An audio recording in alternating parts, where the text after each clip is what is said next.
भारत से पंगा लेने का इंतजाम क्या होता है, इसका अंदाजा चालबाज चीन को लग चुका है। क्योंकि एक तरफ भारत ने चीन के 59 ऐप्स पर प्रतिबंध लगाया, तो दूसरी तरफ चीन को अमेरिका ने एक तगड़ा झटका दिया।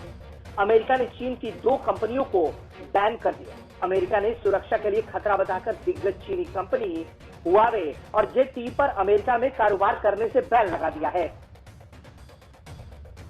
अमेरिका के फेडरल कम्युनिकेशन कमीशन यानी FCC ने मंगलवार को 5-0 की वोटिंग के आधार पर इन कंपनियों को खतरनाक बताया। यही नहीं, ट्रंप सरकार ने अमेरिकी कंपनियों को उपकरण खरीदने के लिए मिलने वाली 8.3 अरब डॉलर के फंड को भी रोक दिया है।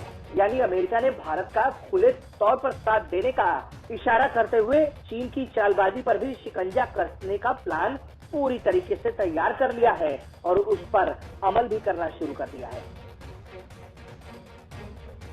FCC के अध्यक्ष अजीत पाई ने ट्विटर पर कहा है कि अमेरिकी सरकार और ये विशेष रूप से FCC चीनी कम्युनिस्ट पार्टी को अमेरिका के कम्युनिकेशन नेटवर्क की कमजोरियों का फायदा उठाने की अनुमति नहीं दे सकती है। क्योंकि अबू जहल जाहिलों का बाप, ऐसा ही एक शख्स जो हर लिहाज से दौरे जदीद का मुकम्मल अबू जहल है, वो रहता है भारत में। उसका नाम है अर्नाब गोस्वामी। उसको भारत में मौजूद इंतहा पसंद हिंदुओं का तबका बहुत एहतराम की निगाह से देखता है, लेकिन उसके अलावा हर जी शऊर शख्स, हर बाअक्ल इंसान उससे दूर भागता है। अर्नाब गोस्वामी भारत में मशहूर है तो सिर्फ अपनी जहालत की वजह से, और काबिल तरस बात यह है कि वो अपनी जहालत को ही अपने लिए तमगा समझता है। अर्नाब जिसकी शक्ल हो या बात, दोनों ही जहालत का अक्स हैं। उसकी जहालत की एक झलक आपको दिखाते हैं, जरा पहला क्लिप चलाइएगा रजा। आपने क्लिप देखा, क्या ये आपको किसी नॉर्मल शख्स का अंदाजे गुफ्तगू लगता है? मेरा आपसे सवाल है देने वालों से। अगला बंदा जो मेहमान है उसको हार्ट अटैक होते होते रह गया होगा, मैं यकीन से कहती हूं कि अचानक अर्नाब की दुम पर आखिर किसने अपना पैर रख दिया। वो बेचारा पहले अपना पैर देखेगा, कहीं उसी ने तो गलती से इस जाहिल एंकर की दुम पर अपना पांव तो नहीं रख दिया कि इसकी दुम दब गई। उसके बाद इसकी बात सुनेगा।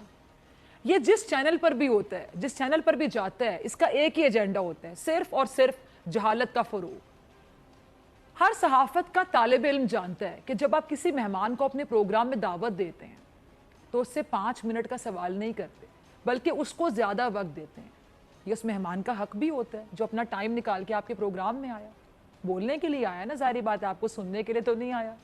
आप उस मेहमान को बोलने का मौका देते हैं, खुद तजियाकार बन के नहीं बैठ जाते कि सवाल भी खुद पूछ लिया, जवाब भी कुछ खुद दे दिया, तो मेहमान को बुलाया क्यों? आप उस मेहमान को अपनी बात मुकम्मल करने का मौका देते हैं ना। कोई भी नॉर्मल शख्स खुद से उसकी बात नहीं काट देते, उसको बोलने का इतना ही शौक है तो भाई अपने प्रोग्राम में किसी मेहमान को बुलाते क्यों? ये इखलाकियात के तकाजे भी पूरे नहीं कर पाता, और बात यहां तक नहीं है, ये इसकी नौकरी है, यही इसका काम। चुन चुन कर मुसलमान मेहमानों को बुलाता है, उनके सामने पाकिस्तान को गालियां देता है, उनके अकीदे को निशाना बनाता है, उन भारतीय मुसलमानों को पाकिस्तानी साबित करने की कोशिश करता है, उनको बेइज्जत करता है और फिर उनसे बेइज्जत हो भी जाता है। ये जहालत का पैकर ना किसी की बात सुनने को तैयार होता है, ना किसी की बात इसे समझ आती है। अगला क्लिप जरा देखिए क्या कह रहा है जाहिल इंसान। सिखों के खिलाफ ऑपरेशन ब्लू स्टार क्या पाकिस्तान ने किया था? मैं आपसे पूछती हूँ, गोल्डन टेंपल पर हमला क्या पाकिस्तान ने किया था? खालिस्तान तहरीक क्या पाकिस्तान में चल रही है? तो मैं यही कहूंगी ना कि ए अबू जहल के बेटे, अगर तुम इल्जामात को सहाफत कहते हो तो फिर ये सहाफत तुम्हें ही मुबारक हो। 1984 को भारतीय फौज ने ऑपरेशन ब्लू स्टार के नाम पर सिखों की मुकद्दस तरीन इबादतगाह गोल्डन टेंपल में घुसकर सैकड़ों सिखों को मौत के घाट उतार दिया था, क्योंकि सिख भारत में अपने साथ होने वाली नाइंसाफियों से तंग आ चुके थे। उन्होंने भारत से अपना अलहदा वतन मांग लिया था। खालिस्तान तहरीक को दबाने के लिए, सिखों की आवाज को बंद करने के लिए भारतीय फौज ने ऑपरेशन ब्लू स्टार किया, जिसमें सिखों की इबादतगाह की बेहुरमती की गई थी, उनको कत्ल किया गया था। और इसका नतीजा क्या निकला? इंदिरा गांधी को उसी के सिख गार्ड ने गोलियां मारकर हलाक कर दिया। पाकिस्तान ने तो सिखों के लिए करतारपुर राहदारी खोला। तमाम तर भारतीय हट धर्मी के बावजूद पाकिस्तान ने सिखों को उनकी मुकद्दस तरीन इबादत गाहों तक रसाई दी है। ये जाहिल इब्ने जाहिल क्या कह रहा था कि पाकिस्तान ने सिखों को मारा। कोई एक सिख पाकिस्तान का दिखा दो जो तुम्हारी बात को अर्नाब गोस्वामी इंडोर्स करे।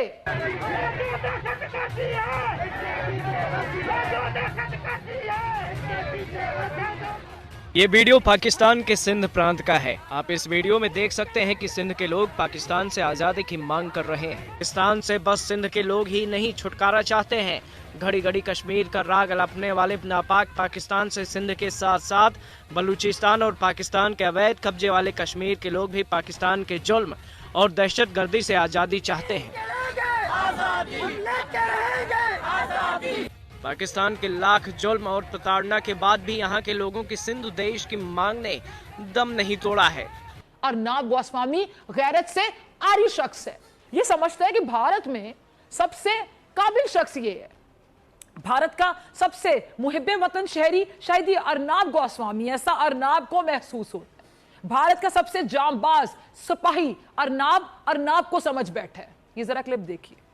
अब यकीन जानिए, देखने के बाद मैं यही कहूंगी कि भारत में तो न्यूज़ चैनल्स पर भी शायद सास बहू का झगड़ा ही चल रहा होता है। ये था इस अर्नाब का, जाहिल इंसान का, अपने मेहमान से बात करने का तरीका, जो कि ना सिर्फ एक भारतीय शहरी है बल्कि वकील भी है, और इसको ये बोलने का मौका नहीं दे रहा था। ना सिर्फ मौका नहीं दे रहा था बल्कि मुसलसल एक ही राग अलापे जा रहा था, एक ही राग अलाप रहा था। और सॉरी टू से, मतलब इससे भी ज़्यादा क्या कहूँ कि इसी अंदाज को, यानी जो ये कर रहा था, इस अंदाज को, इस जहालत को, इस गैर मयारी गुफ्तगू को ये शख्स अपनी अचीवमेंट समझता है, बहुत बड़ी अचीवमेंट। ये ज़रा अगला क्लिप देखिए। यह है भारत में मुसलमानों का हाल।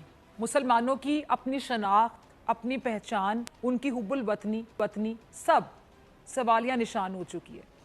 ये कायनात की पस्त तरीन मखलूक जिसका नाम अर्नाब गोस्वामी है, ये जिंदा मिसाल है इस बात की कि ये भारतीय मीडिया भी यरगमाल बन चुका है। भारतीय मीडिया वही बयानियाँ बेच रहा है जो मोदी हुकूमत चाहती है, और उसके मोहरे अर्नाब गोस्वामी जैसे किराए के सहाफ़ी जिन्होंने मुसलमानों को अपने प्रोग्राम्स में बुलाकर उनको जलील करना होता है, उनको रुसवा करना होता है।